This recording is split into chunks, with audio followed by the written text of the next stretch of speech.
Masalah kehutanan menjadi salah satu yang selalu dan terus disoroti Wahana Lingkungan Hidup Indonesia Kalimantan Tengah. Perizinan yang dikeluarkan pemerintah terkait masalah kehutanan berdampak negatif bagi alam di Kalteng. Deforestasi yang semakin meluas membuat wilayah-wilayah di Kalteng menjadi daerah rawan bencana. Ekskavator yang sibuk menumbangkan pohon-pohon. Terima kasih Anda masih bersama kami di Kompas Sumut. Saudara, banjir bandang yang melanda kawasan wisata Parapat baru-baru ini dinilai sebagai ulah manusia yang melakukan penebangan hutan. Anda masih bersama kami di Kompas Siang, Saudara. Kebakaran hutan dan lahan kembali terjadi di 2 kabupaten di Sumatera Selatan Sabtu kemarin. Sudah 2 minggu daerah Sintang, Kalimantan Barat dilanda banjir. Sejumlah daerah di Kalimantan Selatan terendam banjir pada beberapa hari terakhir. Masifnya pembukaan lahan secara terus-menerus turut andil dari bencana ekologi yang terjadi di Kalimantan.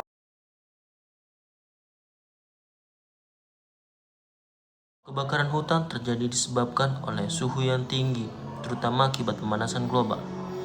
Biasanya suhu panas mulai membakar ranting atau dedaunan kering yang kemudian meluas karena adanya tiupan angin, serta perilaku manusia dalam menggunakan api seperti rokok yang juga bisa disebabkan kebakaran hutan menjadi lebih mudah.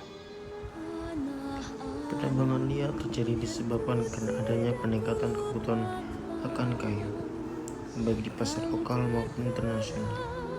Untuk itu, pemerintah diharapkan bisa memberikan solusi dalam permasalahan ini, sehingga kegiatan penebangan liar ini tidak terjadi dengan begitu mudah. Alih fungsi menjadi pemukiman penduduk terjadi karena kurangnya lahan di daerah pemukiman, sehingga daerah hutan menjadi alih fungsi untuk membangun perumahan di daerah hutan. Lemahnya supremasi hukum di Indonesia menjadi penyebab lain dari kerusakan hutan.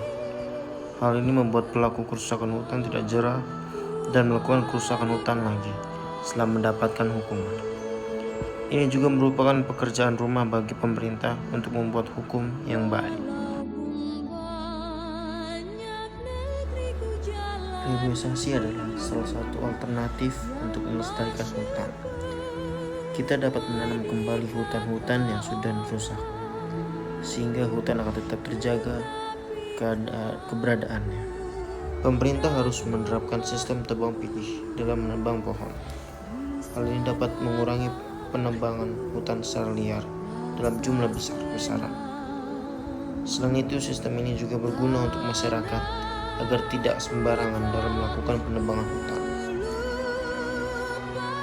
Penebangan secara konservatif adalah penebangan dengan cara menebang pohon yang sudah tidak produktif lagi. Jangan sampai pohon yang masih muda dan produktif ditebang. Menerapkan larangan penebang hutan secara sewenang-wenang dan memberikan sanksi yang berat bagi pelakunya. Selain masyarakat yang harus menjaga kelestarian hutan, pemerintah juga harus ikut terlibat dalam pelestarian hutan. Pemerintah harus ikut turun tangan dalam pelestarian hutan ini. Sebaiknya, pemerintah juga memberikan sanksi yang berat bagi para pelakunya, yang bisa membuat mereka jera